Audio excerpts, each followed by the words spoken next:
Penguin Random House Audio presents A Brutal Reckoning, Andrew Jackson, the Creek Indians, and the Epic War for the American South, by Peter Cozzens.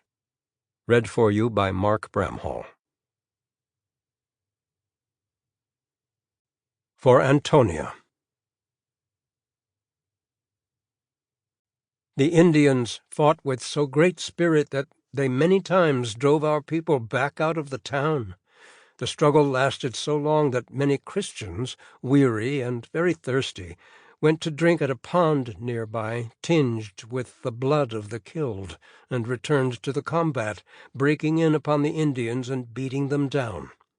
The Indians fled out of the place, the cavalry and infantry driving them back through the gates, when many, dashing headlong into the flaming houses, were smothered and heaped one upon another, burned to death. Gentlemen of Elvas, Battle of Mabila, 1540. The vision recurs. The eastern sun has a second rise. History repeats her tale unconsciously and goes off into a mystic rhyme. Ages are prototypes of other ages, and the winding course of time brings us round to the same spot again. The Christian Remembrancer. When we got near the town, I saw some warriors run into a house until I counted 46 of them. We now shot them like dogs and then set the house on fire and burned it up with the 46 warriors in it. I recollect seeing a boy who was shot down near the house. His arm and thigh was broken, and he was so near the burning house that the grease was stewing out of him. In this situation he was still trying to crawl along, but not a murmur escaped him, though he was only about 12 years old. David Crockett, Battle of Tallushatchee, 1813. A note to listeners. The spelling and pronunciation of Creek, Muskogee, Indian place and personal names during the 18th and 19th centuries, as recorded by white, Métis, mixed blood, and literate Creek chroniclers, varied considerably. Of course, the preferences of the Creek people should be considered definitive, but absent a written language, either they were unable to convey to non-indigenous, American, Spanish, and British, contacts the precise spellings of people and places, or the latter were unable to understand the Muskogee words well enough to record them with any degree of consistency. Because this is a work of history, I have tried to use the spellings most commonly employed contemporaneously, particularly by literate Creeks and Métis. When writing of the era, I also faced the question of whether to refer to the native protagonists as Muskogees, the name by which the Confederated Peoples referred to themselves, or Creeks, the name bestowed on them by Anglos in their early contacts with the Muskogees, and which the Spanish also adopted. I elected to use the appellation Creek, which not only was the name given to the war that is central to this story, but also was the term often employed by literate Métis and Muskogees in their talks or writings. As the Creek War opens, the listener may find the multitude of anglicized names among the Indians daunting, particularly because many of the Red Sticks, as the Creeks who fought the Americans were known, had non-native names. I recommend the listener consult the appendix, which provides a list of the principal Creek, Métis, and Red Stick leaders to help navigate the sea of names.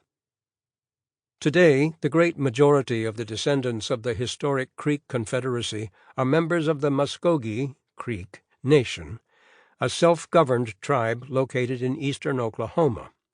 With more than 86,000 members, it is the fourth largest tribe in the United States. The descendants of those few Muskogees fortunate enough to escape removal from their homeland are known today as the Porch Creek Indians. They reside in Escambia County, on the only federally recognized Creek land remaining in Alabama, about 120 miles northeast of Mobile. Despite the best efforts of the U.S. government to eradicate the Creek, Muskogee presence from the east of the Mississippi during the 19th century, the Porch Creeks endure, a self-governing people dedicated to preserving their tribal culture and community. I sincerely hope A Brutal Reckoning accurately honors the history of all Muskogees. When non-native authors chronicle the history of America's native population, the question inevitably arises as to which appellation, Indian, Native American, or American Indian, is most appropriate. In this I relied on not only the historical context to guide me, but also usage among indigenous peoples today. To quote from the website of the National Museum of the American Indian, "All of these terms are acceptable. The consensus, however, is that whenever possible, native people preferred to be called by their specific tribal name. In the United States, Native American has been widely used, but is falling out of favor with many native people. For these reasons, as well as to obtain a better sense of historical immediacy, I most frequently use the term Indian." Prologue. Andrew Jackson lay on a couch in an elegant room at the stylish Nashville Inn. The bed was a wreck. The cadaverous Tennessean had soaked 2 mattresses with his blood and stained the carpet beneath the bedstead scarlet. The place stank of dried blood, diarrhea, and the slippery elm poultice that doctors had slathered on Jackson's shattered left shoulder and mangled left arm. Had the attending physician prevailed, there would have been no wounds to plaster.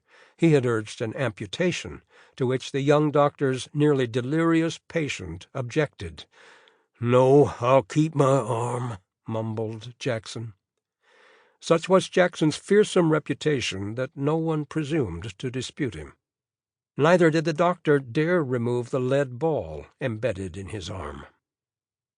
The fiery 46-year-old Tennessee militia general had no one but himself to blame for the grievous wounds that had prostrated him for 3 weeks and showed scant signs of improving.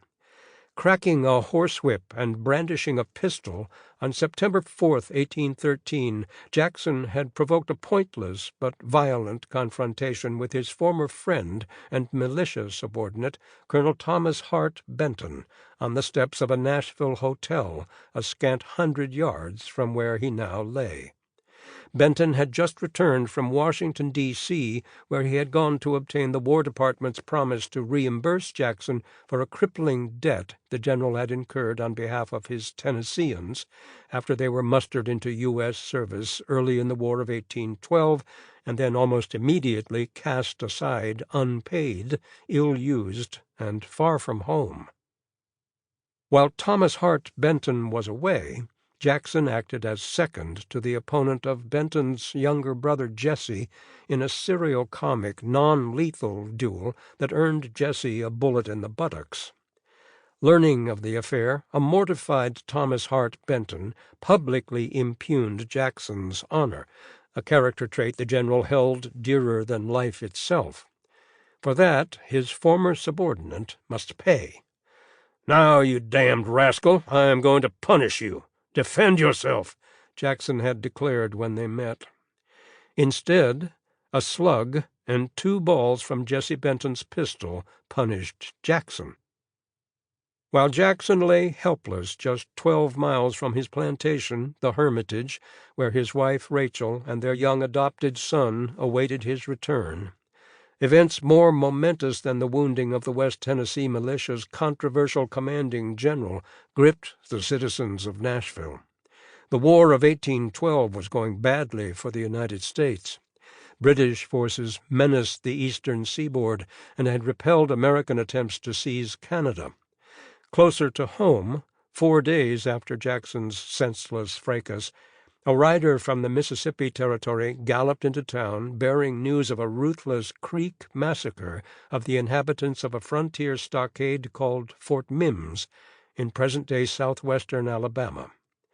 Horrified whites feared the slaughter portended a massive uprising of the powerful Creek Confederacy, perhaps abetted by the British. Would the Tennessee frontier next fall prey to Indian depredations? The governor and Nashville luminaries. Sample complete. Ready to continue?